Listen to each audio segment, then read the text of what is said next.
कि YouTube channel है जो स्टोक। तो एक यूट्यूब चैनल जो स्टोक है, तो मुझे नहीं पता आप में से कितने सारे बच्चों ने कि जो स्टोक पे मेरी स्टोरी सुनी या नहीं सुनी। तो मतलब बहुत टाइम पहले आई थी मेरे को उसको स्टोरी को सुनाए पे, आई थी मेरे ख्याल से 3 या 4 साल होने वाले हैं। और जब तो जो स्टोक चैनल नया नया खुला ही था, जब उन्होंने मुझे बुलाया, आजकल तो बहुत सारे चार्टर्ड अकाउंटेंट, बहुत सारे लोग वहाँ पर अब जा रहे हैं, बट उस टाइम जो स्टोक का चैनल बहुत नया नया था। और मैं अपने आप को बहुत मतलब ये लगा लो कि किस्मत वाला भी मानता हूँ कि मतलब 4 साल पहले उन्होंने मुझे बुलाया। आई थिंक उस टाइम कोई इतना सीए वहाँ पे गया भी नहीं था, और जो स्टॉक पे उन्होंने मुझे बुलाया। तो आपने ना पता नहीं, मुझे नहीं पता कि आपने स्टोरी सुनी है नहीं सुनी। तो अगर नहीं सुनी तो एक बार जो स्टॉक पे जाके स्टोरी सुनना, आपको थोड़ा सा मोटिवेशन भी मिल सकता है। क्योंकि मेरी लाइफ में बहुत सारे स्ट्रगल रहे हैं। और अगर मैं सिंपल सी बात बोलूँ ना कि मैं यहाँ तक ऐसा नहीं पहुँचा, वो कहते हैं, कहावत है ना कि लोगों ने मेरी सफलता तो देखी है, लोगों ने मुझे इस मुकाम पर तो देखा, बट इस मुकाम पर आने के लिए जो मेरे पाँव के नीचे के छाले हैं वो नहीं देखे। क्योंकि लोग तुम्हारी सफलता जरूर देखेंगे, बट उस सफल होने पर तुम्हारे पाँव में कितने छाले पड़े, कितना तुमने सेक्रीफाइस किया, कितना तुमने स्ट्रगल किया, वो सारा छुप जाता है। ठीक है जी। तो अब ना उस स्टोरी के अंदर ना, मैं नॉर्मली अपनी स्टोरी के अंदर हमेशा एक बात बताता हूँ कि जब मेरा सीए का रिजल्ट आया, तो वो डेट थी 16 जुलाई 2013। मेरे को याद है 16 जुलाई 2013 को ना मेरा सीए का रिजल्ट आया था। मतलब 16 जुलाई 2013 एक ऐसा दिन, जब मैं 15 जुलाई रात को सोया तो मैं एक नॉर्मल विवेक गाबा की तरह सोया। और जब मैं 16 जुलाई रात को सोया तो अपने नाम के आगे 2 वर्ड ऐड करके सोया, सी विवेक गाबा। मतलब ये कहते हैं ना, दुनिया ही चेंज हो गई, मतलब जज्बात बदल दिए, दुनिया बदल दी, ऐसा हो गया था बिल्कुल। मतलब बिलीव मी, आप सोच भी नहीं सकते कि वो 16 जुलाई का दिन मेरे लिए, वो रात मेरे लिए, कहते उस रात को मेरे को नींद ही नहीं आ रही थी। मतलब क्या, मतलब वो कहते हैं ना कि वो कहते हैं कि यार वो मूवमेंट जीने का दोबारा दोबारा मन करता है। मूवमेंट तो हमारी लाइफ में तो कभी आना नहीं, वो आपकी लाइफ के अंदर आना है। बट होता है कि यहाँ पे 15 जुलाई को आप सोए, आपको लोग विवेक विवेक कह के बुला रहे हैं। 16 जुलाई को आप सो रहे हो तो आप सीए विवेक कह के बुला रहे हैं, भाई सीए विवेक कह के बुला रहे हैं। मतलब एक दिन के अंदर भाई साहब दुनिया ही चेंज हो गई। तो ना मैं उसके अंदर ना हमेशा अपनी क्लास में, जब मैंने स्टोरी सुनाई, तो उसके अंदर ना मैं एक बात बोलता हूँ कि जब मेरा सीए का रिजल्ट आया, तो उस टाइम पर, आज से 2013 की बात है, तो आज से 11 साल पहले की बात है। तो आज से 11 साल पहले की बात है, तो उस टाइम ना हमारी 2 दुकानें हुआ करती थी। क्योंकि एक्चुअल में क्या है, हमारी फाइनेंशियल कंडीशन ना अच्छी नहीं थी। मतलब फाइनेंशियल कंडीशन अच्छी नहीं थी दुकान का, मतलब मेरे पापा की दुकान थी, मेरे फादर साहब की 2 दुकानें थी। अब मेरे फादर साहब की 2 दुकानें कैसे थी आपको बताता हूँ। एक मेरे फादर की ये दुकान थी, ये मेरे दादाजी की दुकान थी, और इस दुकान पर ही मेरे पापा बैठते थे। तो मेरे पापा की दुकान थी कपड़े की, मतलब दादाजी और पापा की दुकान कपड़े की दुकान थी। ठीक है जी। और जब मैं सीए बना उस टाइम मेरे दादाजी शरीर छोड़ गए, मतलब दादाजी एक्सपायर हो गए मेरे। 2010 में वो एक्सपायर हुए, और 2010 में उन्होंने शरीर छोड़ा, और फिर 2013 के अंदर मैं सीए बना। तो उस टाइम मेरे पापा अकेले थे, तो वो यहाँ पे कपड़े की दुकान पर बैठते थे, और सामने हमने किराए की दुकान ले रखी थी। यहाँ पर पापा ने काम स्टार्ट किया था हैंडलूम का। यहाँ पर पापा ने काम स्टार्ट किया था हैंडलूम का जी। ठीक है जी। अब यहाँ पर काम स्टार्ट किया हैंडलूम वाला। अब मैं तुम्हें बता रहा हूँ टेनेंसी राइट का मतलब क्या होता है। तुम्हें इस एग्जाम्पल से बहुत बढ़िया समझ में आएगा कि टेनेंसी राइट का मतलब होता क्या है। अब ये जो किराए की दुकान ये सामने ले रखी थी ना, ये एक्चुअल मेरे पापा ने नहीं ली थी, मेरे दादाजी ने ली थी। अब दादाजी ने दुकान किराए पर ली, फिर आगे पापा इसको चला रहे हैं। अब आमने सामने 2 दुकानें, यहाँ पर कपड़ों का काम है, पैंट शर्ट हो गया, सूट हो गया, यहाँ पे हैंडलूम बेडशीट हो गया, कर्टेन हो गया, ब्लैंकेट हो गया, ये सारी दुकानें। और मेरे को दुकान के ऊपर बैठने का बहुत शौक था। उसका रीज़न था कि हमारी दुकान, मतलब मैंने कहा ना, फाइनेंशियल कंडीशन इतनी अच्छी नहीं थी। देखो कई लोगों को लगता है यार हमारे घर में पढ़ने का माहौल नहीं है। मैं तुम्हें अपना क्या बताऊं, हमारे घर में 2 कमरे थे, 7 लोग थे। अब 2 कमरे 7 लोग थे, बट बिलीव मी, मतलब ये जस्ट एन एक्सक्यूज़ होते हैं। मतलब आप, दुनिया ना सिर्फ दुनिया आपकी सक्सेस देखती है, दुनिया आपके एक्सक्यूज़ नहीं सुनती। मैं से बता रहा हूँ, कई बार हम फेल हो जाते हैं, तो फेल होने के बाद हम मल्टीपल एक्सक्यूज़ देते हैं कि मेरे घर में शादी थी, मेरे पेरेंट्स ने सपोर्ट नहीं किया। ये सारे के सारे एक्सक्यूज़ हैं, इससे आपका रिजल्ट नहीं बदलेगा, आपको रिजल्ट बदलना पड़ेगा। हमारे 2 कमरे थे, हम 7 लोग रहते थे, दादाजी थे, दादी जी थे, मम्मी पापा, हम 3 भाई बहन, साथ में चाचा चाची भी आते थे, कभी घर में रिलेटिव आ गया। तो पढ़ने का माहौल तो सर किसी के घर में भी होता ही नहीं है, वो तो बनाना पड़ता है माहौल। तो फिर मेरे को क्या था कि मेरे घर में अगर पढ़ाई नहीं हो रही तो मैंने लाइब्रेरी ज्वाइन कर ली। अब लाइब्रेरी ज्वाइन करते वहां पर बैठ के पढ़ता था। तो मतलब वो आपको देखना पड़ता है कि आपको अगर जिंदगी में कुछ करना है तो आपको ना उसमें से चीजें निकालनी पड़ती हैं, क्योंकि हर एक को बनी बनाई रोटी नहीं मिलती भाई। सिंपल सी बात है, उसके अंदर से आपको देखना पड़ता है भाई क्या तुम्हें करना है और क्या तुम्हें नहीं करना चाहिए। चलो वापिस आओ। तो अब सीए फाइनल का मैंने एग्ज़ाम दिए, कहानी बहुत लंबी चौड़ी है तो वो उसके ऊपर नहीं मैं जा रहा, मतलब ये भी हम उस क्लास के अंदर नहीं है कि मैं आपको कहानी सुनाऊँ, अपनी अपनी लाइफ के स्ट्रगल सुनाऊँ। तो मेन पॉइंट बता रहा हूँ आपको कि जब मेरा सीए फाइनल के मैंने दोनों ग्रुप दिए, और सीए फाइनल के दोनों ग्रुप देने के बाद ना अब रिजल्ट आना था मेरा। अब सीए फाइनल का ना मेरा एक पेपर जो था डायरेक्ट टैक्स का वो सही नहीं गया, मतलब सही नहीं गया, सही नहीं गया, क्या सही क्या नहीं गया कि मुझे लगा कि सही नहीं गया। एक्चुअली मुझे क्यों नहीं लगा कि वो सही नहीं गया, क्योंकि ना आपके भी ऐसे कोई दोस्त होंगे, आपके भी ऐसे सीए के बाद कैसे फाइनेंशियल कंडीशन बदल गई यार, वो तो एक अलग ही लेवल का है। चलो सुनो ध्यान से, मैं कहना क्या चाह रहा हूँ, तो कहना क्या चाह रहा हूँ, क्वेश्चन ये निकल के आ रहा है कि जब अपना आपके कई दोस्त ऐसे होंगे जिसको देख के ना आपको ना घबराहट होती होगी, जिसको देख के आपको घबराहट होती होगी यार इसको सारा कुछ आता है, इसको सारे सेक्शन याद हैं, बट बेकार की बातें हैं सारी।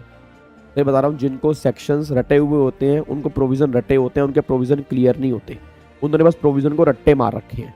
अगर आप उनसे कोई क्वेश्चन सोल्व करवा दोगे वो क्वेश्चन सोल्व नहीं कर पाएंगे, रीजन क्योंकि उन्होंने प्रोविजन रटे हुए हैं। ये बात मुझे पता लगी मेरे सीए फाइनल के अंदर, क्योंकि मेरा ना पढ़ने का तरीका स्टार्टिंग से रहा, और मैं जब पढ़ाता हूँ तो मैं पढ़ाता भी ऐसे ही हूँ और मैं पढ़ता भी ऐसे ही था कि एक एक प्रोविजन को बहुत सोच समझ के, मतलब बहुत डेप्थ में जाके कि हाँ भाई इस प्रोविजन का क्या लॉजिक है, क्या रीजन है। मेरा पढ़ने का तरीका भी सेम था, और इस चक्कर में मेरे को टाइम जरूर लगता था चीज़ों को समझने में, बट जब वो चीज़ें निकल के आती थी ना तो लाइफ टाइम दिमाग में रिटेन हो जाती थी।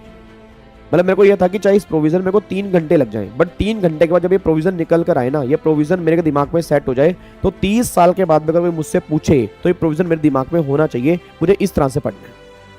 तो मेरा इस तरह से स्टार्टिंग से रहा। तो सीए फाइनल के एग्जाम हुए, तो एक दोस्त था उसको सारा का सारा डायरेक्ट टैक्स याद होता था।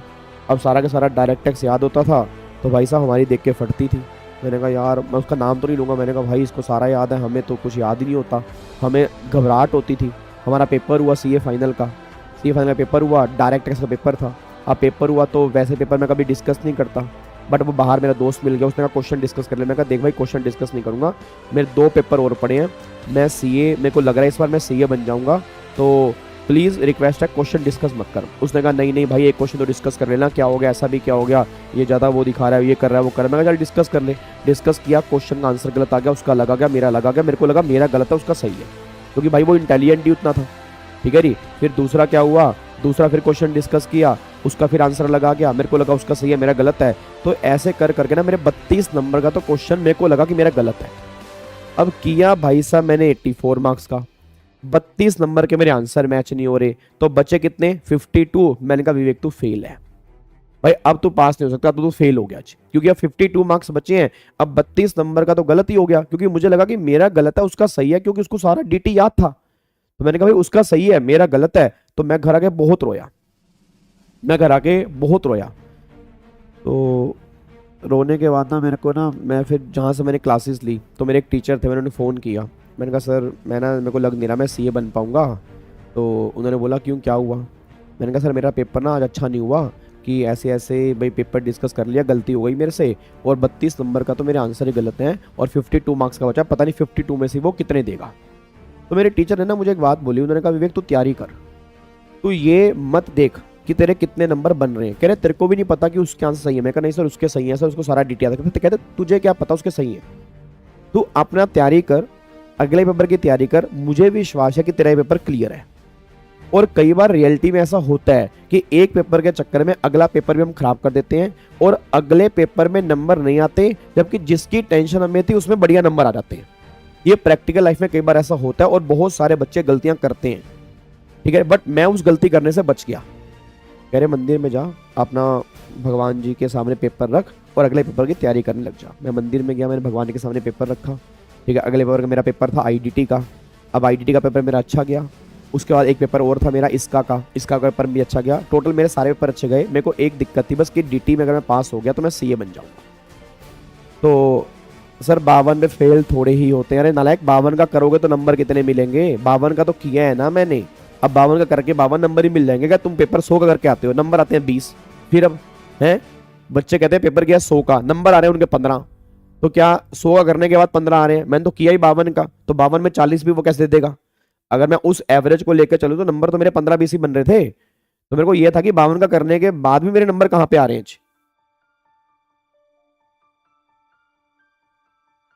ठीक है जी।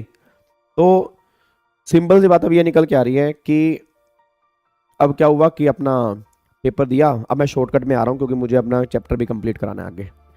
तो पेपर हुआ अपना, फिर रिजल्ट का दिन आ गया।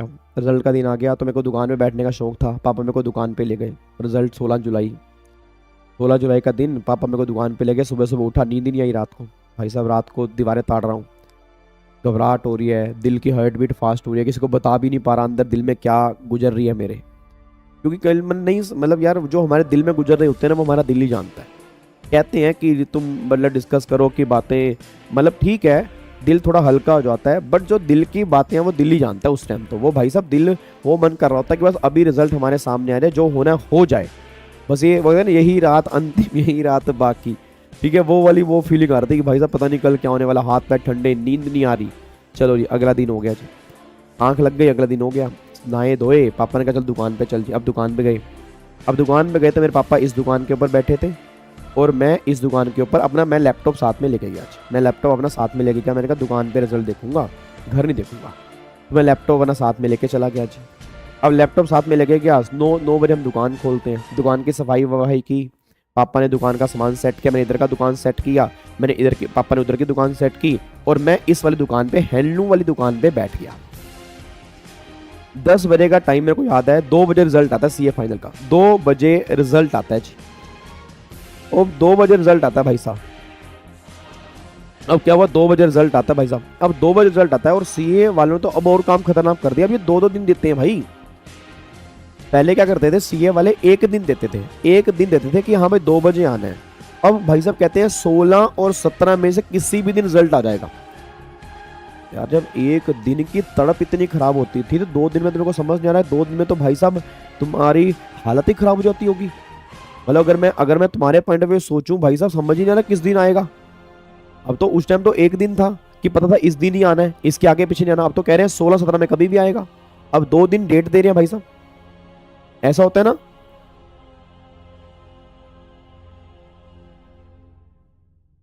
दो दिन देते हैं ना, हाँ तो 2 दिन के भाई साहब वो होते हैं, 2 दिन के रिजल्ट की देते हैं जी। तो उन्होंने उन्होंने अपना अनाउंस कर, सीए फाइनल का ना, सीए फाइनल का रिजल्ट आता था, सीए फाइनल का आता था 2 दिन। ठीक है जी। अब सीए फाइनल का रिजल्ट था 2 दिन के अंदर आता था, मतलब अपना सीए फाइनल का 2 बजे आता था। 10 बजे का टाइम। अब 10 बजे का टाइम, हमारे दुकान पर एक कस्टमर आ गया। कस्टमर आ गया बेडशीट वाले, एक बच्चे को पता है बेडशीट वाली आंटी, मैंने उसके अंदर बोला हुआ है अपनी स्टोरी के अंदर। अब ना हमारी बेडशीट की दुकान है, तो वो बेडशीट लेने के लिए 2-3 लेडीज आ गई। उन्होंने कहा बेडशीट दिखाओ। मैं बेडशीट दिखाने लग गया क्योंकि मेरे को थोड़ा था कि अभी रिजल्ट आ जाएगा। मैं बेडशीट दिखा रहा हूँ भाई साहब, अपना निकाल के ऐसे खोल के बेडशीट दिखा रहा हूँ, ये खोल के बेडशीट दिखा रहा हूँ जी। अब उसने बोला कि ये कलर और दिखाओ। अच्छा, तो फिर मैंने कलर और दिखा दिया जी। अब क्या हुआ, इतने में मेरे फ़ोन की वो लाइट ब्लिंक हो गई जो ऊपर ब्लू ब्लू ब्लिंक होती है। अब ब्लू ब्लू ब्लिंक होती है तो उस टाइम तो इतने व्हाट्सएप आते नहीं थे, क्योंकि भाई दोस्त ही नहीं होते थे हमारे इतने, तो गिने चुने दोस्तों के व्हाट्सएप आने। अब अगर मान लो कोई लाइट ब्लिंक हुई तो मतलब किसी दोस्त का मैसेज आया होगा, क्योंकि आजकल तो बच्चों के थाउजेंड्स ऑफ मैसेज आते हैं, तो बार बार वो लाइट ब्लिंक होते रहते हैं। इतने सारे तो अनरीड मैसेज ही पड़े हुए हैं। तो उस टाइम जब लाइट ब्लिंक हुई तो समझ में आ गया कि इस दोस्त का मैसेज आया। तो मेरी एक फ्रेंड का मैसेज आ गया, मेरी एक फ्रेंड का मैसेज आया, विवेक क्या हुआ तेरा। भाई मेरी फट के हाथ में आ गई, मेरे को क्या हुआ तेरा, मेरा दिमाग ही सुन्न हो गया उस टाइम। अब मेरे हाथ में बेडशीट ऐसे खोल के दिखा रहा हूँ, मेरी बेडशीट ही गिर गई। उसने बोला भाई साहब क्या हो गया, बेडशीट दिखाओ ना। मैं कहा बेडशीट नहीं है मेरे पास। मैं कहा निकले बैंक में, है नहीं आंटी बेडशीट नहीं है। मतलब एकदम के अंदर हाव हाव चेंज हो गए। मेरे पापा उधर से मेरे को सामने देख रहे हैं, कह रहे भाई ये कैसे बात कर रहे हैं कस्टमर से। तो मैंने कहा क्या हो गया, कह रहे मैं कहा पता नहीं क्या कह रहे हैं, कलर दिखाओ कलर दिखाओ। मैं कहा है नहीं बेडशीट। मैं कहा इनको ले। पापा ने कहा क्या हो गया भाई। मैं कहा पर रिजल्ट आ गया, रिजल्ट आ गया तो मैं इनको बेडशीट दिखाने की पड़ रही, इनको बेडशीट की पड़ रही है। पापा ने कहा आप ऐसा करो, आप ना सामने जाओ, मैं सामने बेडशीट लेके आता हूँ। तो मेरे पापा ने कहा क्या हो गया भाई, रिजल्ट ही तो आया। मैंने कहा रिजल्ट आ गया, आ गया रिजल्ट, देखना है मुझे रिजल्ट क्या आया है। पापा भाई साहब सामने लेके चले गए। अब पापा जब सामने लेके चले गए और मैंने अपना लैपटॉप ओपन किया, लैपटॉप ओपन किया तो भाई साहब सारे भगवान सेम डे याद आते हैं, सारे भगवान, माता रानी, पिता रानी, हनुमान जी, हे भगवान, कृष्ण भगवान, सब कुछ सारे भगवान एक सेकंड के अंदर याद आ जाएंगे। बस एक ही इच्छा चल रही होगी, हे भगवान जब मैं देखूं तो पास देखूं। भाई साहब लैपटॉप मैंने खोला, लैपटॉप खोला, इंश्योर की वेबसाइट ओपन की, वेबसाइट ओपन की तो वो वेबसाइट इनके सर्वर डाउन रहते हैं, वो गोल गोल घूमने लग गई। पहले तो 5 मिनट तो वेबसाइट खुली, रोल नंबर डाला, अपना फिर रजिस्ट्रेशन नंबर डाला। उसके बाद जब ये रिजल्ट खुलता है ना, वो गोल गोल से घूमता है। और सर जब रिजल्ट मेरा खुला, बिलीव मी, मैंने देखा पास और नीचे देखा पास, दोनों में देखा पास। और जब मैंने वो पास देखा ना सर, वो दिन है और आज का दिन है, मैं वो दिन जीने के लिए तरसता हूं कि वो दिन मेरे को जीने को दोबारा मिल जाए। मतलब मेरे हाथ में लैपटॉप है, मेरे हाथ में लैपटॉप है, मैं लैपटॉप लेके भाई साहब भाग रहा हूँ, बीच में सड़क है, मैं लैपटॉप लेके भाग रहा हूँ, उधर से बाइक वाला आ गया, बाइक वाले मेरे को नीचे गिर दिया, मुझे नहीं पता मैं गिर गया हूँ, लैपटॉप लेके भागा हूँ, मेरे पापा सामने बैठे, पापा पापा पापा सीए बन गया। और भाई साहब जब मेरे पापा उस दिन रोए हैं, मेरे पापा ने जब मेरे को गले लगाया है, वो कहते हैं ना कि मतलब पापा बहुत कम गले लगाते हैं, बहुत कम लगाते हैं, बट जब वो गले लगाते हैं ना आप दुनिया जी लेते हो। मतलब पापा बहुत कम गले लगाते हैं, बट जब वो गले लगाते हैं आप उस मूवमेंट के अंदर आप दुनिया जी लेते हो। आपको लगता है भाई साहब आपके अंदर जान फूंक दी किसी ने, आपको लगता है कि मतलब जिंदगी की आपने वो खुशी जी ली। मतलब इतना भाई साहब वो था। पापा ने बोला पहले मंदिर में रख, पापा ने बोला मंदिर में रख, तो उन्होंने बोला मंदिर में रख, तो मैंने अपना रिजल्ट मंदिर में रखा जी।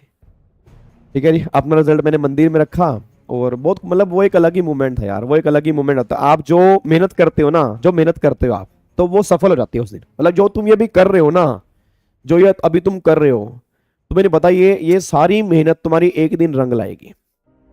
और ये उस दिन रंग लाएगी जिस दिन तुम्हारी वजह से तुम्हारे पेरेंट्स की आंखों में आंसू होंगे, और वो खुशी के आंसू होंगे, और तुम भी रो रहे होंगे, वो भी रो रहे होंगे, और वो हंस भी रहे होंगे और रो भी रहे होंगे। और वो तुम्हें समझ नहीं आएगा भाई साहब वो दुनिया चल क्या रही है। वो उस मूवमेंट के लिए इंसान तरसता है कि भाई वो मूवमेंट मेरे को मिल जाए बस। और उस मूवमेंट के लिए इंसान मेहनत करता है, वो सारी मेहनत, सारी स्लीपलेस नाइट, सारी कुछ, मतलब सब कुछ ना एक मूवमेंट के अंदर सफल हो गया। जब वो रिजल्ट मैंने पास देखा ना, और जो पापा की मैंने खुशी देखी, वो कहते हैं इतना सारा स्ट्रगल जो आपने किया, जो रात रात भर आप नहीं सोए, नोट्स बनाए, सब भाई साहब सब कुछ दे गया मेरे को एक मूवमेंट जब मेरे पापा के चेहरे पे स्माइल थी। तो फिर मैं अपना क्या जी सर, डीटी में 74 मार्क्स, डीटी में 74 मार्क्स भाई साहब, 74 मार्क्स आए मेरे। मैं उस दिन समझ गया कि भाई साहब अगर आप तरीके से पढ़ते हो ना, आप कुछ भी कर सकते हो। तो फिर पापा ने कहा, मैंने कहा पापा मैं घर जा रहा हूँ, मम्मी के पास जा रहा हूँ। तो मम्मी के पास गया मैं अपना, मम्मी के पास गया तो मेरी मम्मी हमेशा मेरे को कहती थी कि मतलब ना तू ना सीए ना कर भाई, सीए ना मुश्किल है, इतने अटैम्प्ट लग जाते हैं। तो मैंने उस दिन अपनी मदर से एक चीज़ पूछी, वो आज तक नहीं क्लियर हुआ, वो आज तक नहीं क्लियर हुआ। जो दोस्त है उसको अब तो कई अटैम्प्ट हो गए, तो सीए छोड़ भी दी है, वो आज तक क्लियर नहीं हुआ। सर रीज़न पता है क्या है? देखो मैं बताता हूँ रीज़न क्या है। मेरा एक मानना है कि अहंकार किसी भी चीज का बहुत बुरा है। अगर आपके अंदर किसी भी चीज का अहंकार है ना, वो बहुत बुरा है, चाहे वो पढ़ाई का ही क्यों नहीं है। और उस लड़के में ना पढ़ाई का अहंकार, मतलब मेरे दोस्त की बात करूंगा, उसमें पढ़ाई का अहंकार था। अहंकार ये था कि मैं सबसे सुपीरियर हूं, मैं सबसे बड़ा हूं, तुम्हें कुछ आता ही नहीं है। और देखो सिंपल सी बात है सर, कोई ना कोई ऊपर बैठा है, वो सब कुछ देख रहा है। कॉन्फिडेंस होना बहुत जरूरी है, ओवर कॉन्फिडेंस होना ये बिल्कुल बेकार बात है। मैं बेस्ट हूं ये अच्छा है, मैं ही बेस्ट हूं ये बिल्कुल बेकार है। अगर तुमने कह दिया ना कि मैं ही बेस्ट हूं, मेरे से बेस्ट कोई है ही नहीं, तो तुम कभी लाइफ में आगे बढ़ ही नहीं सकते। बस ये पर ध्यान दो। तो मैं अपने घर गया, मम्मी के पास गया, तो मैं अपने मम्मी के पास गया, मैंने उस दिन अपनी मदर से ना पहली बार लाइफ में ये चीज़ पूछी। मैं कहा आप ये क्यों कहते थे कि मैं सीए नहीं बन सकता? पहले तो मैंने रिजल्ट दिखाया, मम्मी रोई बहुत ज़्यादा। मतलब वो एक अलग, मैंने कहा ना वो एक अलग मूवमेंट होते हैं, वो खुद ही बंदा इमोशनल रहता है वो मूवमेंट याद करके ना। फिर वो भगवान से प्रार्थना करता है कि वो मूवमेंट दोबारा वापस क्यों नहीं आते। और 11 साल हो गए सीए बने हुए, वो मूवमेंट मेरे को चाहिए, वो मूवमेंट वापस नहीं आते, क्योंकि अब तो रिजल्ट आ गया। अब मूवमेंट मतलब वो मूवमेंट नहीं आ पाते ना। और ठीक है मम्मी खुश हैं, पापा खुश हैं, भगवान की दया से पैसे भी कमा रहे हैं, बट वो मूवमेंट जो होते हैं ना भाई मेरे, वो सही बता रहा हूँ, वो मूवमेंट में तुम जिंदगी जी लोगे, वो मूवमेंट में तुम जिंदगी जी लोगे। तुम्हारे जो 15-16 साल है ना, वो तुम 15-16 साल की जिंदगी एक दिन में जी लोगे, जिस दिन तुम पास हो गए, जिस दिन तुम सीए बन गए भाई, जिस दिन तुम्हें 2 वर्ड मिल गए ना, तुम्हारी दुनिया ही पलट जाएगी भाई साहब, खतरनाक वाली पलट जाएगी। तो मम्मी रोई अपना। मैंने कहा पहले मेरे को बताओ आप क्यों कहते थे? तो कह रहे ऐसे ऐसे पंडित है, तो उससे पूछा था मैंने, उसने कहा था तेरी लाइफ में ना सीए नहीं है, और वो ना बहुत सही बोलता है, उसने कईयों के बारे में बोला है, तो ना वो सही बोलता है, तो इसलिए मेरे को यह था कि तुम बीच में मतलब तेरे से होगी नहीं होगी। मैं कहा ऐसा करो मम्मी, कहीं नहीं जाएंगे, पहले ना उस पंडित के पास ही चलेंगे। उस पंडित, और आप उनको ये मत कहना कि मैं सीए बन गया, मैं उनसे कुछ पूछूंगा।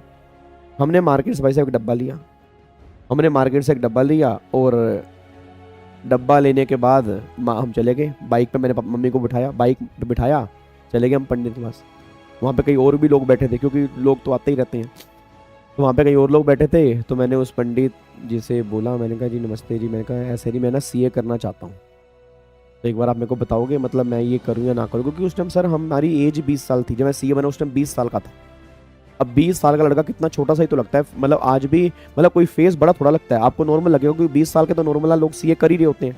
तो 20 साल की हमारी एज थी, तो मैंने कहा मेरे को ना सीए करनी है। तो उसने कुंडली मुंडली देखी, तो उन्होंने कहा आपकी मदर ना मेरे ख्याल से पहले भी आई हैं, और आपकी मदर को हमने पहले भी कहा था कि ये आपकी लाइफ में सीए नहीं है, आप कुछ और कर लो, आप ना सीए नहीं कर सकते। मैंने कहा सर ये मेरा रिजल्ट है, ये मिठाई का डब्बा है, आज मैं सीए हूं। देन ही वाज शॉक की हो क्या गया,